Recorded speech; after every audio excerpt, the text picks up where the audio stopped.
Salve, salve família, aqui é o Zoro do canal Pai dos Cortes. E no meu primeiro mês no digital eu já fiz mais de 10 mil reais, só seguindo o que esse cara fala no curso dele. Então se você quer ganhar dinheiro na internet e YouTube sem nem precisar aparecer, confere o primeiro link na descrição. Você falou que não acredita na ressurreição. Não, na reencarnação. Na reencarnação. Você já pensou sobre esse assunto? Já refletiu sobre? Porque o melhor texto sobre isso, né, a melhor análise sobre isso na história, claro, afora as práticas, né, da religiosidade, né, céltica, que foi absorvida pelo Allan Kardec, né, que o nome Allan Kardec é um nome céltico, ele, como francês, adotou, né, toda uma concepção de um modo de reencarnação muito inteligente. Mas a melhor reflexão vem de Sócrates, né? Se você lê, né, uma das obras mais importantes da história do pensamento, que é uma delícia a leitura, uma obra de Platão, um diálogo de Platão chamado Fédon. Né? Fédon. E nesse diálogo é Sócrates que fala por que ele não teme a morte. Porque o diálogo Fédon acontece nos 30 dias que Sócrates fica aguardando o momento da autoexecução. Ele houvera sido condenado ao suicídio, né? Ele escolhe das várias modalidades possíveis que um cidadão grego pudesse ter de suicídio. Em vez do autoapunhalamento ou de atirar-se do alto de um templo, ele escolhe o veneno, que é o pior deles, né? Porque é a morte mais horrorosa das três dentro do cardápio, né, de ofertas. De opções. E como houve uma coincidência entre a condenação de Sócrates à morte e o momento das festividades de Apolo, não podia haver nenhuma execução naquele período. E por 30 dias ele ficou aguardando a hora da autoexecução.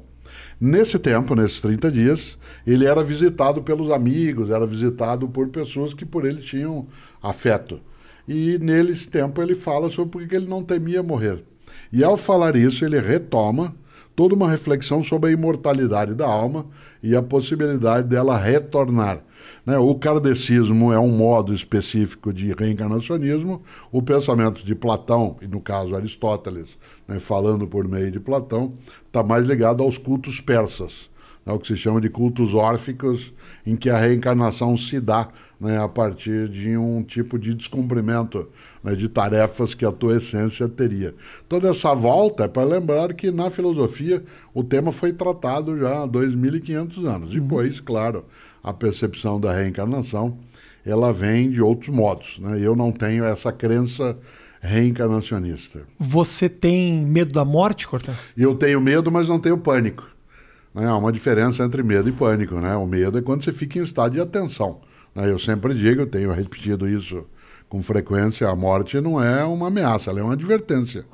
Ela diz, você mortal sendo, cuide-se para não desperdiçar aquilo que você tem, porque cessa. Sim, sim. E nesse sentido, o medo, sim, o medo é algo que é absolutamente importante, que se tenha de qualquer coisa. Eu tenho medo de cair, eu tenho medo, né, de perder a saúde. Medo de cair mesmo? Claro, eu operei o joelho direito, coloquei prótese, e portanto eu preciso, entre a última vez que conversamos e agora, eu estava um dia na Praia do Forte, Salvador, após uma palestra, estava com Cláudia, com quem eu sou casado, e ao final da palestra, para desestressar, a gente, como fazia vez ou outra, foi correr.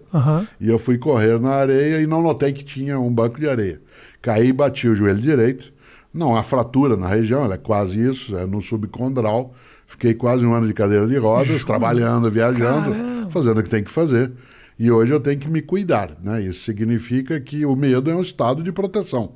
Uma pessoa que diz que não tem medo, né, ela está absolutamente desprotegida. Como eu digo sempre, o grande pecado de Aquiles foi achar que não tinha o calcanhar dele, né? E, portanto, ele pereceu exatamente nesse polo. Por isso a morte, ela não me assusta, não. O joelho, mas o joelho tá... Sim, esse sim, né? Recuperado agora? Sim. Fiquei um tempo de muleta, depois um tempo de bengala.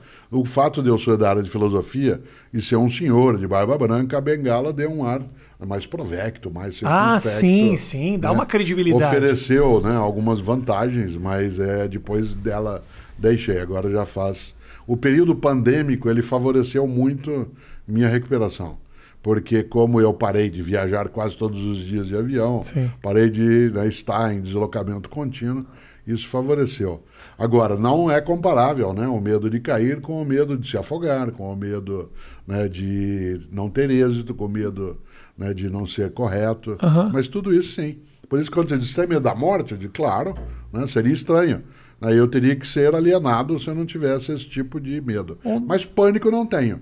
né? Porque o pânico é aquilo que te coloca em estado de imobilidade. Né? Nesse sentido, sim, o medo está aí. Eu não gostaria. Eu prefiro a clássica ideia do Woody Allen. Eu não tenho medo de morrer. Eu só não quero estar lá quando isso acontecer. Eu tenho medo, eu fico... A fantasia que mais me apavora não é a minha morte, é, por exemplo, meu filho. Então, mas isso é típico da paternidade. Você fica de noite pensando, ele vai atravessar a rua, você fica numa piração. Até eu ser pai, eu fui pai a primeira vez com 22 para 23 anos. Depois a segunda com 24 para 25 e a terceira com 31. Até o primeiro momento de paternidade, eu tinha um pouco de temor da minha morte individual, exclusiva. No momento em que eu tenho sobre outra pessoa a tarefa do cuidado, a responsabilidade. E essa tarefa do cuidado, ela é movida a um afeto imenso, porque é entendido como não outro de mim, mas uma forma desdobrada de uma possibilidade minha. Continuação, uma continuação. Evidentemente que eu não conheço ninguém em sã consciência que após ter sido mãe ou pai, ou ter de cuidar de alguém, mesmo que não seja de geração biológica, não tenha entrado em estado de tensão, né, com essa situação. A frase, eu prefiro morrer no teu lugar, eu dou a minha vida, ela não é uma frase vazia. Ela tem um sentido expressivo. Agora, uma das coisas que nós temos de fazer é, Rafinha, formar as crianças para que elas lidem com a perda. Nós não podemos fazer com as crianças aquilo que, de uma certa maneira, o mundo hoje digital, ele dá a ideia de que você pode ter ou uma second life, no sentido de usar uma expressão de um modo antigo dentro do mundo digital, e segundo, de que você pode resetar as coisas. Não.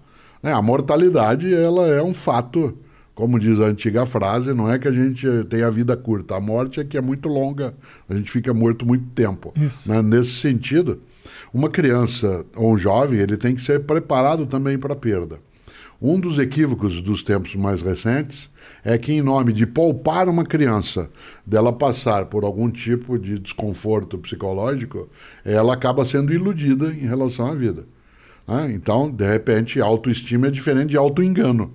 Induzir alguém a auto-engano é algo muito perigoso. Se eu quero que minha filha ou filho, como é o meu caso, ou filhos e filha, ou meus netos e netas, que eles sejam capazes de ter com a vida uma relação, né, muito mais persistente, eles têm sim de ser preparados para aquilo que é a perda da prova, a perda do afeto, a perda do amor, a perda de uma pessoa.